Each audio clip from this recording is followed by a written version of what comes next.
It's now time for the review of some of the headlines of today's newspapers from all around the world. And of course, as tradition dictates, we kick off with This Day newspaper, which today is, running with a massive advertorial. But above that, the leading story is a detailed report of why CBN allowed Providus to take over Unity Bank. And the report describes how Unity is a systemically important bank, which shouldn't be allowed to fail because of its significance with regards to financial inclusion in the north. So that's on this day. Let's quickly move to the Guardian newspaper.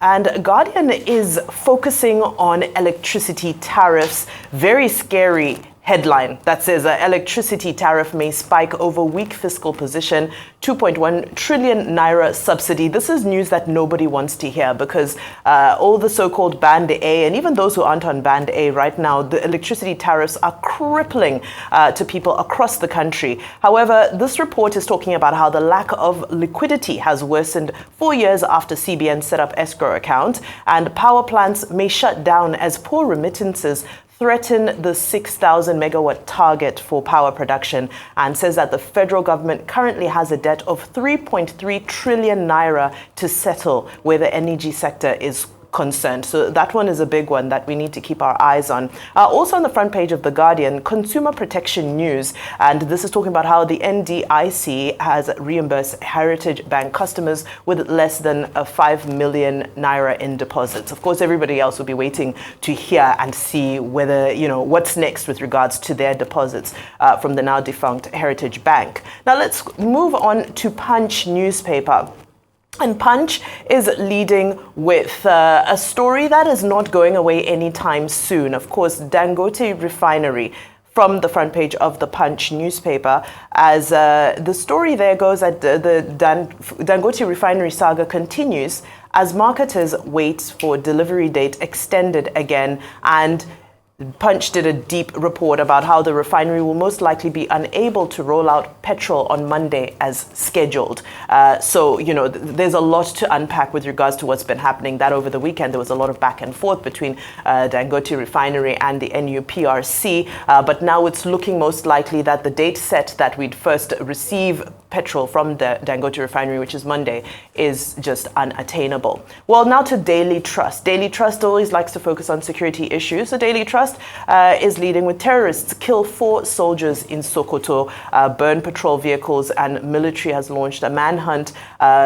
Terrible attack that took place in Sokoto. And, it's a continuation of a series of events that we're seeing, especially attacks on soldiers that we're seeing happening in that state and in neighboring states as well. So Daily Trust is focusing on insecurity. Now to Vanguard. Now, Vanguard newspaper is focusing on the Olympics, and the headline there is Show of Shame.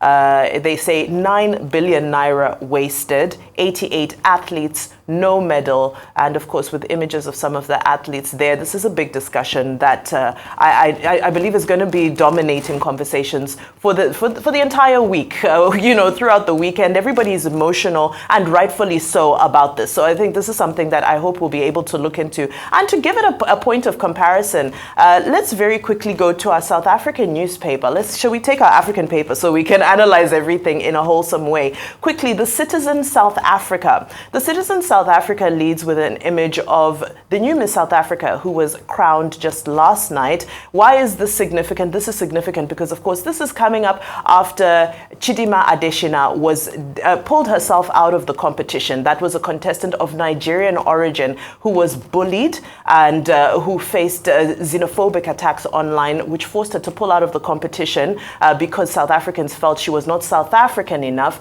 Now, however, there's a conversation happening because the current Miss South Africa, who won yesterday, is a Caucasian lady who goes by the name Mia LaRue. Also on the front page of The Citizen is a report on South Africa's performance at the Olympics. So continuing with that narrative on Olympics, let's head to the Daily Nation in Kenya.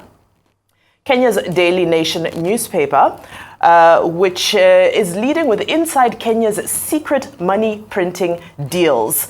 The focus on credibility and transparency on President Ruto's administration isn't going anywhere anytime soon. And that's what this report details and looks at some of the deals that have been going on in the back end. But I want to still focus on the Olympics because there at the bottom, you look at some of the medalists. Of course, we know that Kenya was at the top of the medal table where Africa is concerned. The headline is Kenya's champions at the Olympics, focusing on Beatrice Chebet, who won 2 gold medals for 2 marathons, for 2 long-distance races, Faith Kipyegon with a gold and a silver. And then, of course, as is custom, we know that Kenya has a culture of always performing well at the Olympics, even though this year there was a lot of controversy about a number of Kenyan runners who have jumped ship to other countries because they're complaining about the state of athletics and sponsorship and support in Kenya. Now, as we round up, let's go to New Times of Rwanda. New Times of Rwanda focuses on President Paul Kagame's inauguration for his fifth-year term. Yes, he's going into 20 years of governance. And the headline there is Regional Peace is a Priority for Rwanda, is what he spoke about. This is on a backdrop of a lot of controversy because we know that there's an ongoing war in the DRC. There's scuffles with Uganda. So, Paul Kagame is quite a controversial character, but nevertheless, Rwanda's economic indices are performing fantastically well. So a conversation to be had about long terms. It is also to be noted that he won his election with 99% of the vote, and they say that there was a 98% voter turnout. That's what things are looking like.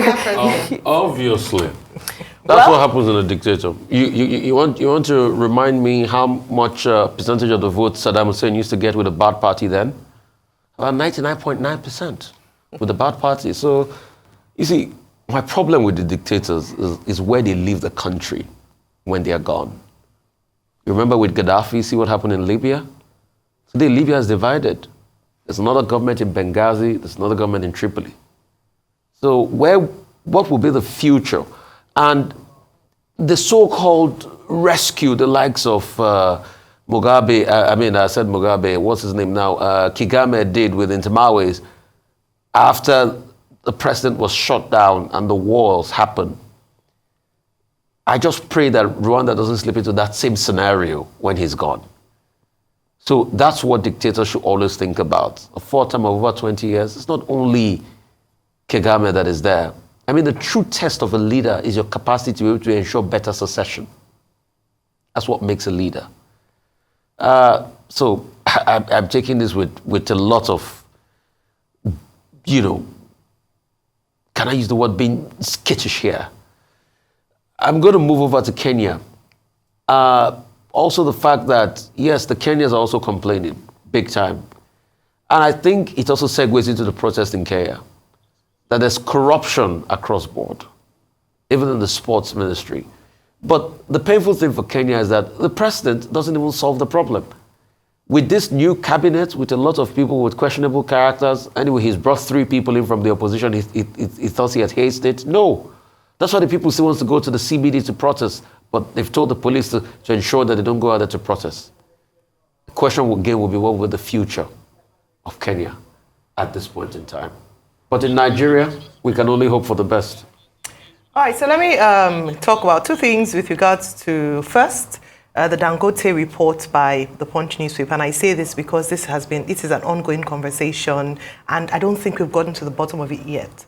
And later on today's show, we're going to be speaking about it in detail. We have a guest coming to talk about it. But let me share some of the details of what Punch has reported, and I think it's very sad, especially for a business, a local investment as big as the Dangote refinery, whereby the president, Ms. Alhaji Aliko Dangote's promise of the refinery churning out products between 10th and 12th, which would have been between Saturday and today, is not going to happen as a result of a non-fulfillment of the obligation of the NUPRC to supply 29 million barrels of petrol.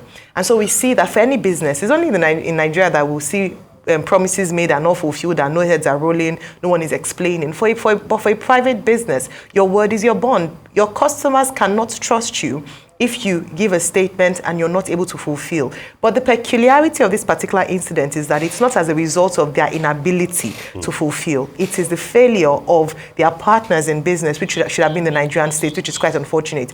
Then a bigger conversation would also be how much the product to be sold for in Nigeria. In fact, there are conversations around the fact that they may not be able to sell in Nigeria because the price is not favorable. And then it then brings up the whole question around the PIA and the fact that, prices are no longer fixed, it's free. So there's so many gray areas there that needs clarity. And so I'm glad that we have a conversation with a guest later on today who would hopefully throw more light on what's happening. I hope we can talk about Miss South Africa at some point in the show today, because it just shows what the problem we have in Africa at the moment. Why can't we work together in unity? But I believe we have to go now.